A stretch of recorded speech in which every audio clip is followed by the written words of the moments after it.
Good morning, everybody. Welcome back to Installment of Scott Selections here for Thursday, June 2nd. For again today's play of the day, quick recap of what happened yesterday. We had a loss in hockey with the Lightning and Rangers first period under 1.5 goals at minus 112 on FanDuel. Really was not that close. We had one goal in the final 18 minutes of the period, and we still lost because the Lightning gave up a goal in the first shot on net. You had Kreider wide open in front, and he scored.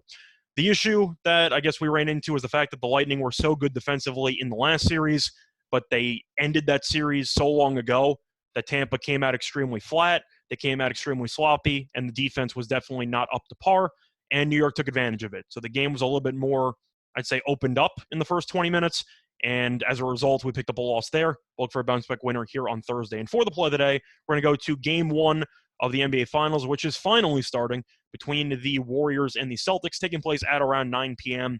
Eastern Time. And for this play, we're going to take a player prop in this one. We're going to take Celtics guard Jaylen Brown over 2.5 turnovers at minus 125 on BetMGM. Time recording of 3 a.m.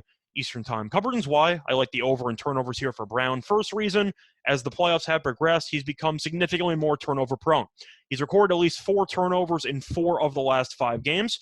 I'm sure we were all aware watching the Eastern Conference Finals of Jaylen Brown's struggles against Oladipo defensively and how he was struggling to really keep possession of the ball. Oladipo's active hands were causing a lot of problems for Jaylen Brown, which I think is going to be a story in this series because Golden State is expected to get a bunch of wing defenders back. We know Klay Thompson was looking a little bit better defensively as the Maverick series progressed, but Golden State is expected to get Gary Payton II, Otto Porter, and Andre Iguodala back for Game 1. We know all 3 of them are solid defensive players.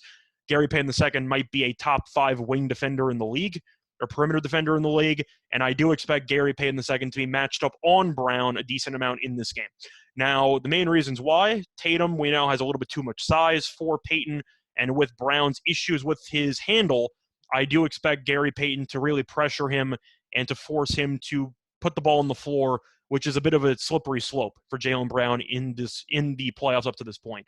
Now, if you want to look at some other factors here, Jaylen Brown being the second best player on the Celtics, he's playing a bunch of minutes, and he's played at least 37 minutes in 7 of the last 9 games.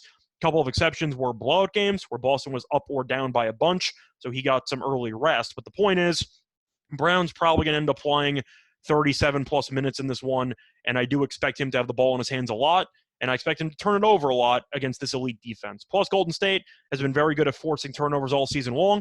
The Warriors rank 8th in the league in opponent turnovers per game. So they are very good at forcing their opponents into mistakes. We've seen that in the playoffs as well, and Brown has been extremely loose with the basketball. I think he's going to be the victim of that. Now, to go through the regular season meetings, Brown did struggle with his ball security against Golden State. In the 2 regular season meetings, Brown averaged 3.5 turnovers per game. And the last factor, I'm sure a lot of people have talked about it when it comes to predicting the NBA Finals. You got to talk about experience or lack thereof. And this will be Jaylen Brown's first career NBA Finals game. We know Golden State at home should have the crowd really amped up, Golden State being undefeated at home in the postseason. And Boston, we've seen have some moments offensively, particularly in Game 1s, where they come out a bit flat. And I do wonder if Brown's going to struggle early on adjusting to Golden State's style of play defensively, and with the active hands and with the amount of different wing defenders they can put on him, I expect Brown to have some issues with ball security throughout these 37 or even 40 minutes of this game, assuming it's close. But at the end of the day, you're going to give me 2.5 turnovers for a guy who's been putting up 4+ in 4 of the last 5, and for a guy who should be matched up against a lot of quality wing defenders in this game. I expect it to be a defensive struggle. I think you'll see a lot of sloppy play. As a result, I think this number is a bit too low. So play that once again here for Thursday, June 2nd is going to be on Jaylen Brown over 2.5 turnovers at minus 125 on BetMGM. Bye, everyone.